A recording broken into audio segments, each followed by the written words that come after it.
Hey guys, Reece here with Trusted Companies, and we're back at the duplex renovation down to the studs.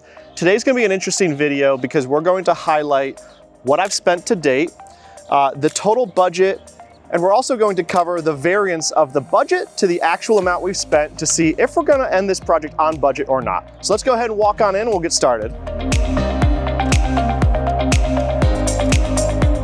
So as you'll see when we pop in here, a lot has happened since the last video. I've been pretty bad at continuing to film for you guys, unfortunately, but we've got the drywall up, it's painted, trim is done, some of the finishes such as the blinds, the lights, the finish electric is going in as well. Right now, we are at the phase where we're gonna start preparing the floor for some nice vinyl plank. So we've got, if you can see here, we've got some nice, kind of a blonde color vinyl floor that's going to be going in here. Really thick stuff, really good quality. Got it from a wholesale company, and I've heard really good things. So with that being said, let's dive into the first budget item. Now I'm gonna be reading off my budget here. We've got things grouped into certain sections. So the first section is exterior work. We're not gonna get too granular on all the little items on the outside, but some of those items are the fence, the windows. Those are gonna be the two biggest budget items. And so far to date, we've spent $25,393.60. Now, our actual budget on exterior work was $21,740. So we do have a variance. We're over budget by about $3,600 on the exterior work. Now, where a lot of that came down were the windows. On this project, it's a permanent project for the city of Columbus, and we ran into an issue where, and this was just a lack of knowledge, our bedroom windows, one in each bedroom, needed to be an egress window. Still don't fully understand it because we didn't do any new framing up there, but the city said we had to, and I had already ordered the windows and I couldn't return them. So we ended up installing 6 more windows that initially didn't budget for, and therefore that's most of our overrun when it comes to the exterior. So let's go ahead and walk into the kitchen here, see how this is turning out. We've got tile in. You'll see the kitchens and bathrooms all have nice new tile. Laundry room off the kitchen here. We've got countertops have already gone in. The cabinets, of course, already in. Now I do read the comments, and I saw somebody, I don't know the exact comment, but they did mention, please don't ruin this property by doing gray walls and gray everything, right? And as you can see, we have done gray everything. And the reason is because this is a C-class rental, and we make all our rentals the exact same. We use the same tile in every single one. We use the same wall paint in every one. We use the same cabinets, every one. Not necessarily the same countertops, but we try and get close. And the reason is one, it looks good and people do still like it. It kind of stands the test of time. It never really goes out of style. It may not be exactly in style all the time, but it's always generally appealing looking. And when we do unit turns, we grab one bucket of paint and we know we can do anything, right? We can go to any property without checking what's the paint color at this property, right? So it's kind of a work efficiency thing that we pay attention to. So hope you don't think we ruined the property with gray. So far it's coming out pretty nice. Now in A-class rentals, we might add a nice colorful backsplash in the kitchen. We might add some different hardware, something that's a little bit more trendy, that might, add a pop of color and make the property look better. And this property is still relatively in a C-class area. We're not gonna go overkill like that here. Let's get into the next section. Now this section is demolition. That includes all of our dumpsters as well as the labor for when we took all the plaster down, all the electric out, old plumbing, down to the studs. We went way over budget on this section. We spent $13,387 and the budget was $6,500 and some change. So that's one of our biggest overruns, almost $7,000 over budget. And a lot of this came down to, one, we've used like probably 3 or 4 times as many dumpsters as we thought we were going to, right? Just a lot of trash. Second, the labor. We did the demolition in-house. The labor was very expensive. It took a lot of time. Really should have subcontracted that out to a demolition company, but that's a lesson we'll learn from and do that on the next property. So big overrun on that. You know, if we stayed on budget there, we would probably be coming under budget on this rehab. Right now it's pretty close. Let's go ahead and walk upstairs and we'll talk about the next section. The next section on this property was subfloor and framing. So that'd be not necessarily on this side, but we did some subfloor repairs, some structural repairs in the basement to broken floor joists, rot, things like that, as well as a lot of framing. So we'll come in here. All of these windows needed to have new framing put around them because once you take plaster off, there's nothing holding the windows in place. So we had to rough out all the windows. That's one thing I didn't budget for. You'll see, like, we haven't finished yet, but subfloor prep. We're putting vinyl flooring down here, so we need to make sure this is smooth. That's gonna fall under that budget item.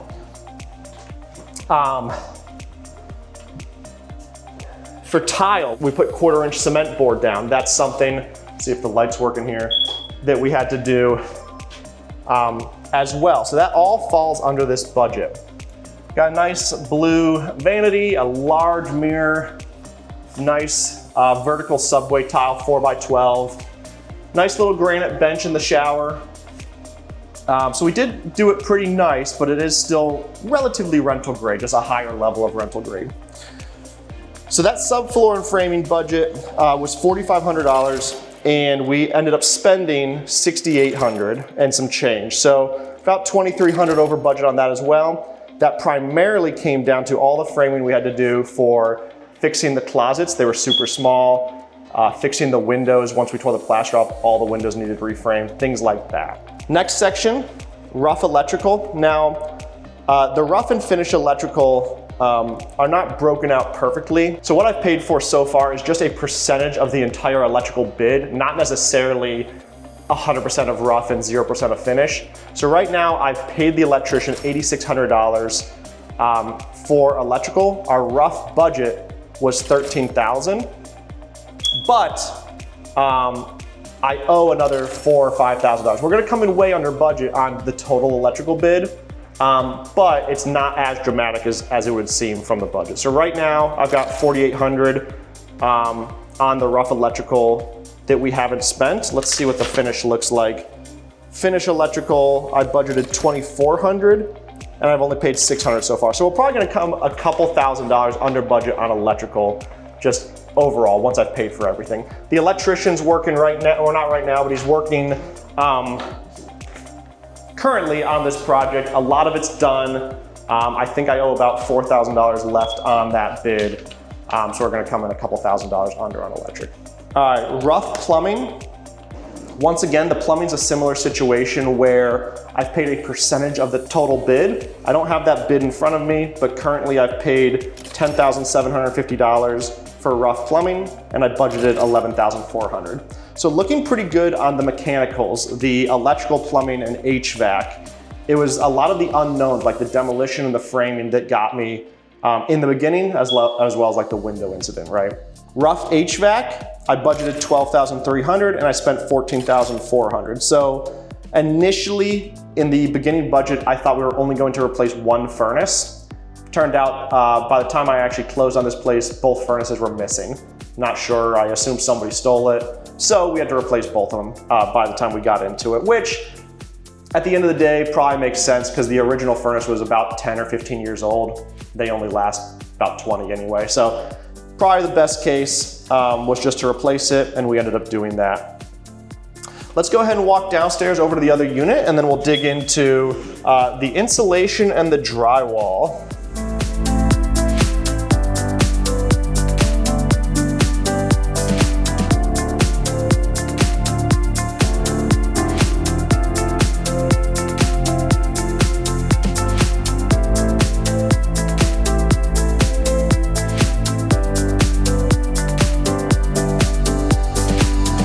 All right, over here on the second side, it's a similar condition. Finish electric is not as far along as the other side, but they should be done here in the next couple days. We've got appliances starting to come in, plumbing materials like toilets, dishwashers, garbage disposals. The plumbers are gonna be installing later this week. And so we are very close to the end game here. We've got maybe another week or two left. Let's dig into the next couple sections. Insulation. We had to insulate this entire property before drywall went in. We had, if you remember from a previous video, we had firewall, that's special types of insulation. So it was pretty expensive, but I had a great insulation guy who, with material, it cost $7,852 and I budgeted $10,000. So the last few areas we've come in well under budget, which is kind of offsetting the misery that we had with the exterior and demolition. And then drywall as well came in on budget at $20,931 and my budget was $21,000. So the reason drywall was so expensive is because we had multiple firewalls. This center dividing wall needs to go all the way up into the attic and be insulated and drywall the entire way. A lot of labor, a lot of material for that. We'll come in a little bit farther here. You'll see all the doors and the trim is installed. We had a little bit of a snafu. The labor on the installation did not look very good, sorry. So we had to spend a little bit extra labor with my in-house guys fixing it after the subcontractor left, just because I didn't want to deal with them anymore. But we still came in close to budget. The budget for doors and trim, $13,400. We spent $15,700. So, you know, if we didn't have the issue with the subcontractor, we probably would have been on budget, but it's not the end of the world. It still came out looking good and generally pretty close to the budget. Interior paint, that includes painting the trim, the doors, priming all the drywall, painting the ceilings, the ceiling color, the walls, the wall color. The budget for interior paint was $7,000 and we ended up spending about $6,064. Now, these line items might not be 100% accurate because I buy a lot of materials from Lowe's and I can't exactly break out perfectly the paint I paid for versus the hardware I paid for, things like that. Most of these line items should be considered like 80% accurate. However, the total budget and the total amount spent is 100% accurate. So we might have actually spent closer to $7,000 on interior paint, but we're generally on budget. Walking into the kitchen again, it's gonna be the same layout, same look as the other side. We spent $4,675 on material only for the cabinets on both sides. We get these cabinets at a cabinet wholesale company, so they're much better quality than like your Lowe's or Home Depot, you know, builder or rental grade cabinets, but they're still a relatively affordable price for the quality that they are. Labor, there was no labor because I installed these myself, so take a gander. I still somewhat know what I'm doing when it comes to construction. Why did I do this myself? Probably because I was upset on the weekend and I like doing construction when I just need to relax. So I did all this myself. So this video is going to cover what I've spent to date. We're getting into some line items where finish electrical, finish plumbing, finish HVAC have not been done yet fully, have not been paid for. Finish HVAC, I paid 100% for, that was included in the rough HVAC, but finish plumbing and electrical have not done yet. So I'll get back to you guys on that when we get to that. Appliances, we haven't bought except for the dishwashers, and then we're still doing some misc punch. So we'll leave those sections out for now. We'll do a wrap up of the entire budget, including if we went way over or not. But right now, we're looking like we've spent $160,000 and some change. And the budget, the total budget is $175,900. So currently, we have $15,000 left. Now that $15,000 needs to cover our labor for the tile, haven't paid for that yet, our labor for the LVP floors, our finished plumbing, finished electric, and then some miscellaneous punch and cleaning. So will that $15,000 be enough to cover all that? I'm not sure. I feel like we might come in a smidge over budget, unfortunately, but no more than $5,000. And on a $175,000 project, that is really not too bad. Let's go ahead and walk upstairs as we close out this video, and I'll give some final thoughts. So one line item on this budget is a contingency. And it's very easy as you're looking at properties to buy to ignore a contingency or make your contingency smaller just to make the deal work. And that is something that even I struggle with,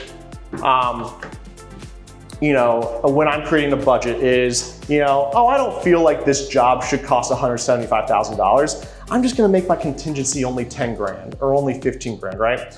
My contingency on this project was $15,000, and generally it should be about 10 to 15%. So it really should have been maybe closer to $20,000, in which case I would have been 100% on budget, right? And there's no problem for me coming in a little bit over budget, but that's just one thing you guys wanna be aware of, is that you should always have a 15 or maybe even 20% contingency if you guys are less experienced when it comes to construction. And you will need that money, I can almost guarantee it. And so with that being said, we'll walk through the rest of this property. There's no lights on in this full bathroom. As I said, the electricians are still working through, but most of the finishes are done. We've got some really big, beautiful mirrors there, nice 36-inch vanity, and of course that tiled shower that we showed on the other side. Really think it came out nicely. You know, I've got some great subcontractors, especially when it comes to, you know, the painters, the tilers, the flooring people. They do a great job, and spending the money on the finishes is really important because, you know, that's what people are going to see. Of course, you want everything to be safe. You want the electric, the HVAC, everything done correctly, safely, so that it functions well, but nobody's ever gonna see that. So at the end of the day, you do not wanna go through a big project like this and skimp on your finished flooring or your finished, you know, tile, whatever, which will be what everybody sees, right? And so you really don't want to cut corners on the finishes. We've got a really high quality $3 a square foot vinyl plank flooring. And I could have got, you know, a vinyl plank flooring closer to $1.50 or less, right? But if I was gonna flip this home, maybe I'd go a little cheaper, or if I was not planning on keeping it, but I'm gonna keep this as a long-term rental. And in that case, I really don't want this flooring to have to be replaced 3 to 5 years from now. I want something that's gonna last 10 to 15. So yes, I could have saved 2 or 3 grand there, maybe a little bit of money on the tile, things like that. But these finishes are what's gonna push your ARV and also what's gonna get your rental value. And of course, it's what needs to remain durable as it becomes a rental, a long-term rental for me. So that's where we're at in the project so far, guys. I'll probably only make 1 or 2 more videos on this deal to showcase the final product, the final numbers, as well as, is it going to be a cash flowing rental property for us and a good long-term asset? So stick around, guys, subscribe to the channel. Feel free to go back and check the prior videos in this series, and I look forward to seeing you guys in the next one. Thanks so much.